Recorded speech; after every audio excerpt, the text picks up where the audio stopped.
السلام عليكم ورحمة الله وبركاته. ازيكم عاملين ايه؟ يا رب تكونوا بخير وبصحة وسلامة. انا النهاردة راجعه لكم فيديو جديد وروتين جديد. روتين بقى ايه؟ فاخر من الاخر. يعني بصراحة كده بقى روتين والله جميل جميل جميل، هيعجبكم. بس خليكم معايا كده. واللي لسه مشتركش معايا في القناة يشترك معايا في القناة وتفعلي زر الجرس عشان يوصلك مني كل جديد. متنسونيش في اللايك يا حبايب قلبي. وحابة اشكر الناس الجديدة اللي دخلت لي القناة، متشكرة ليكم جدا جدا جدا جدا. نورتوني وكترتوني وعلى راسي. ربنا ما يحرمني منكم ولا من تعليقاتكم الجميلة ولا من كلامكم الجميل. بس بالله عليكم ما تنسونيش في اللايك. هنا يا حبايبي بدأت يومي كده، نزلت أول حاجة عملت كفتة. يعني نزلت اول حاجة كده عملت كفتة حلوة كده. ايه كنا عايزين ناكل كفتة بقى، فنزلت عند الجزار جبت قطع لي اللحمة وعملت الكفتة. ايه يعني انا بقطع اللحمة وانا اللي بعمل يعني ايه اللحمة بقطعها على مزاجي يعني. مش بجيبها جاهزة كده ولا حاجة. وبعد كده جيت بقى بصراحة اول حاجة شربتها كوباية شاي بلبن. وجيت بقى دخلت على اوضه النوم بتاعتي، قلت لا الدنيا هتبدأ تسقع تدريجيا ومش هنحس بالسقعة. بس قبل ما ندخل كده يا حبايبي في الفيديو نصلي على الحبيب المصطفى. اللهم صل وسلم وبارك على سيدنا محمد وعلى آله وصحبه أجمعين. صلوا عليه يا حبايب قلبي، ما تنسوش وما تنسوش الاستغفار. انا بفكر نفسي وبفكركم معايا. هنا بقى بصوا انا غيرت نظام اوضه النوم. انا كان السرير دوت في النص. يعني ده كان روتين بصراحة والله العظيم، بجد بجد انا تعبت فيه جدا جدا جدا. فمش عايزاكم تبخلوا عليا باللايك بقى وايه وكومنت حلو كده من ايديكم. انا السرير كان في النص، السرير بتاع الاوضه كان في النص الاوضه. فكان بصراحه خانقني، يعني قلت لا، ما حسيت ان انا مخنوقه منه. والنظام ده بقى لي يجي سنه ونص كده عاملاه وسنتين. كنت عاملاه معاكم برضو على القناه. فقلت لا انا هغيره بقى، احطه جنب الحيطه بما ان الشتا داخله علينا. احطه بقى جنب الحيطه. فقلت قبل الجو ما يسقع ابدأي يا هبه اعملي اساسيات الشتاء. واساسيات ايه ان انا ايه. بعد كده بصي مش هفرش الفرشه الاخيره. انا بحب افرش لما خلاص الجو بلاقيه فعلا بجد بيسقع. مش بحب افرش سجاجيد وافرش ستار وكده، انا بتخنق جدا جدا من الحر. يعني لازم يبقى الجو ساقعة قوي قوي قوي عشان كده ابدأ ان انا افرش. فبعد ما غيرت نظام السرير وجبته من على الجنب، رحت بقى ايه مسكت الحيطان. كانت الحيطان بقى كده عايزه تتغسل. مسكتها غسلتها ورحت مسكه بص. قبل ما احط السرير واحط المراتب واحط الكلام دوت. قلت بقى امسك السريره ايه. ادعك تحتيه كده بالفرشه. بصوا دعكته كده بالفرشه بالكلوروكس الالوان مع حبه كلور من كلوروكس الوان دوت مع كلور ابيض. وبعد كده رحت ايه خليته بص دعكته بالفرشه. والله الحركه ديت مش غسلت تحت السرير، ده غسلتني انا شخصيا. غسلت قلبي كده لما دعكته كده. وقلت لا، رحت بقى ماسكه الفوطه ديت ورحت ماسكاه مسحه كده بقى بايه بايديا. قلت لا ده مش عايز شرشوبه. هنا بقى كان جوزي وولادي والله العظيم كان نفسي اصور لكم الموقف. وهم شايلين المراتب جايبينها من بره لجوه. بقوا هم شايلينها، اللي يقع يقع واللي يعمل يعمل. يعني بقى اللي يقع يقع من العيال ولادي بقوا يقعوا على بعضيهم كده وبالمراتب وهم شايلينها. كان منظر مضحك، كان نفسي اصوره لكم والله العظيم. بس بقى طبعا ما كانش ينفع يعني ان انا اصور لكم بصراحة المواقف بتاعتهم ديت. وهنا رجعته بقى، طبعا رجعنا المراتب اهيت. ورحت مطلعه بقى طقم سرير، نفضت المراتب كويس ورحت فرشه طقم سرير. بس بصوا انا غسلت فوق الدولاب. بصوا يعني ايه عشان ما يبقاش ريحة التراب. طبعا فوق الدولاب بيبقى ايه بعمله مثلا ايه كل شهر كده شهر ونص. بس برضو بيطلع له التراب مهما بكون مقفلة ومهما بكون كده بيبقى مليان تراب. فعملت ايه بقى. مسكتي فوطة ورحت حطها في دوني بمية، يعني مية بدوني. ورحت طالعه على السلم. طبعا المقطع ده ما جبتهم لكوش لاني كنت طبعا طالعه على السلم فوق الدولاب ورحت مسحه يعني مسحه فوق الدولاب بالميه بالدوني. ادى ريحه جميله في الاوضه والله العظيم، ما بقاش ريحه تراب بقى. ريحه جميله في الاوضه جميله. ورحت عامله طبعا حطيت اللي هي المساحه بتاعت الباركيه اللي انتوا شفتوني بيها ديت، ورحت بقى نازله كده، عملت زي ما شفتوا قدامكم كده يا حبايبي الحيطان كلها من فوق، يعني غسلتها من تحت لفوق كده كلها، خليتها زي الفل.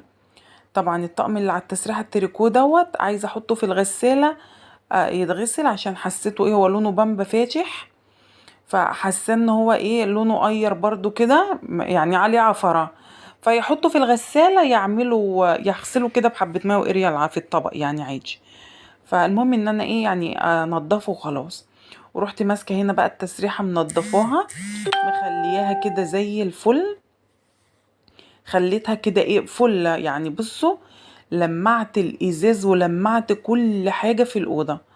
بصوا هنا طبعا كان في طبعا لما فضيت الحاجه اللي هو كانت في الطقم التريكو ديت، حاجه المكياج كلها خدتها حطيتها في الدرج، فلقيت بقى فضلات تراب كده نازله منها، مش عارفه التراب ده بيدخل منين والله، يعني بهوي الصبح لازم افتح اهوي، فبقول ممكن بيدخل منها، لاني لازم اول حاجه بقوم من النوم لازم افتح شبابيك الشقه كلها.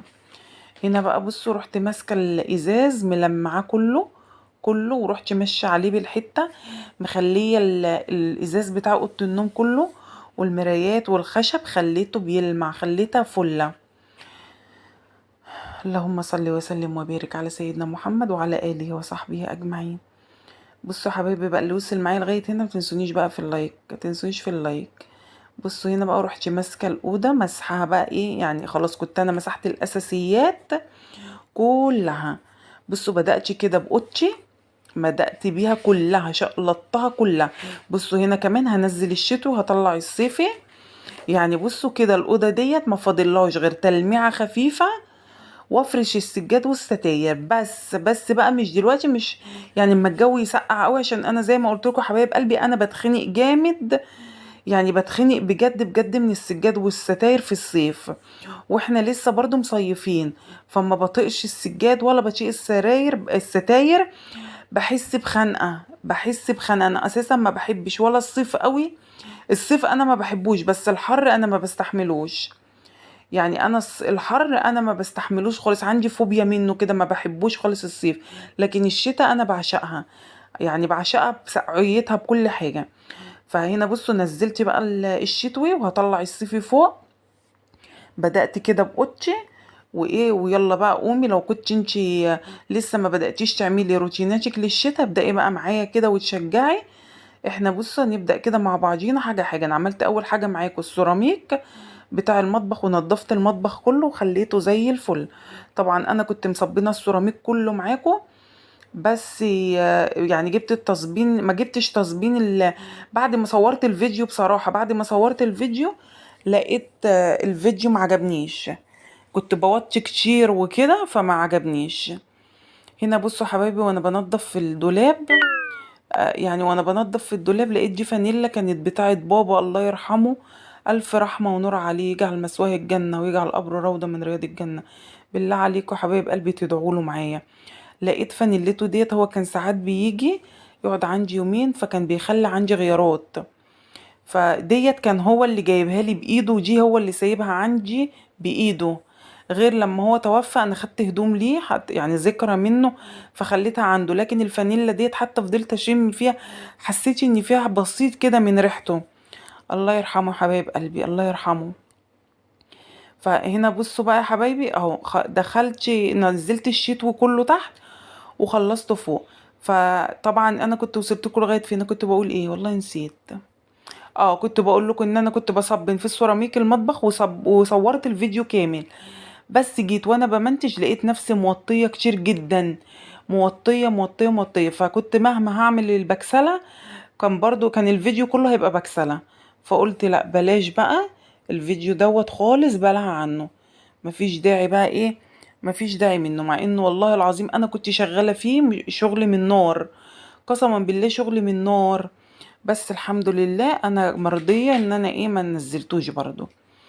اهو بصوا هنبدأ كده، بس المطبخ يعني برضو جيت في الاخر لما المهندس جه عمل لي البوتاجاز، عدته تاني ولمعت تاني وعملته تاني معاكم، وهو المطبخ الحمد لله ما فيهوش اي حاجه. واديني بدأت بأوضة النوم عندي، يلا بقى ابدأي معايا، لو انتي لسه ما بدأتيش ابدأي بقى معايا.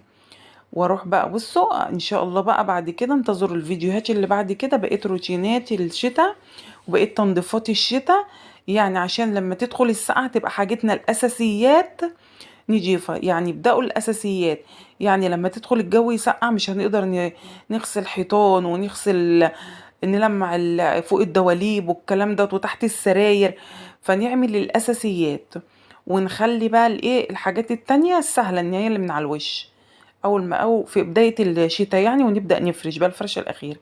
هنا يا حبايبي بصوا دي جلابية انا جايباها جديدة، انا جبت جلابيتين اهو، جميلة القطيفة يعني عجبتني القطيفة بتاعتها حلوة قوي قوي قوي. بصوا جبت دي كمان، هي نفس اللون بالظبط اللي طالع معاكم في الكاميرا اهي.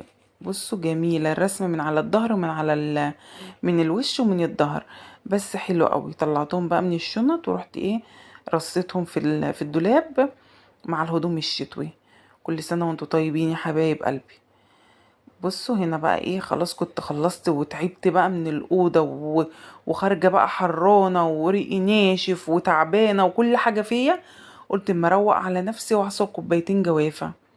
كنت بجد بجد اشتغلت شغل جامد والله العظيم، تعبت جدا جدا جدا في الفيديو ده اللي انا مختصرها لكم في دقايق، والله العظيم ده خد مني ساعات قبل ما حولت السرير وطلعنا المراتب والحاجات ديت. فمش عايزاكم تبخلوا عليا يا حبايب قلبي باللايك والاشتراك الحلو اللي لو لسه ما اشتركتيش، واعملوا لي لايك بقى او تعليق حلو كده من ايديكم، وتثبتي لي في وجودك يعني ان انتي شفتيني وكده وتعملوا لي لايك كده وتشجعوني كده والله العظيم بتعليقاتكم وكلامكم الجميل. انا متشجعه بيكم يعني ان شاء الله نكبر ببعضينا. تنسونيش يا حبايب قلبي في اللايك والتعليق. هنا بصوا بقى مسكت الجوافه غسلتها وقطعتها، قلت نضطر بقى ايه اكافئ نفسي يا بنتي هبه، يلا بقى كافئي نفسك واعملي لي كوبايتين جوافه كده، ولا كوبايه جافه هنهشب والعيال مش هتشرب، لا طبعا ما ينفعش. ده انا بقى على ما بصب وجدوا هم بيجوا ياخدوا مني الكوبايه، فقلت بقى يلا رحت عامله كوبايتين جوافه. كانوا بصراحه عسل عسل عسل. الجوافه حلوه قوي اليومين دول مسكره، حلوه بجد بجد حلوه ورخيصه سعرها حلو، يعني الكيلو ب10 جنيه مش حاجه. اللي لسه ما جابش وما فرزش عشان رمضان هاتوا يا حبايب قلبي وفرزوا عشان رمضان وعصاير رمضان. تعملوا عصاير رمضان، يعني عصاير رمضان طبيعية في البيت أحسن. أنا بحب في رمضان أعمل العصاير في البيت، مش بحب إن أنا أشتري عصاير من برا. بعمل كل حاجة طبيعية في البيت. فاللي لسه ما فرزش جوافة ينزل يا حبايب قلبي بقى يجيب الكيلو ب10 جنيه. جيبي على قد شوفي انت احتياجك بقى 2 كيلو 3 كيلو، شوفي على قد ما انت عايزة. اهي بصي بقى قوامها وجمالها جميلة جميلة جميلة. يا رب حبايب قلبي أكون ضيفة خفيفة على قلوبكم ويكون عجبكم الفيديو بتاعي وما تنسونيش بقى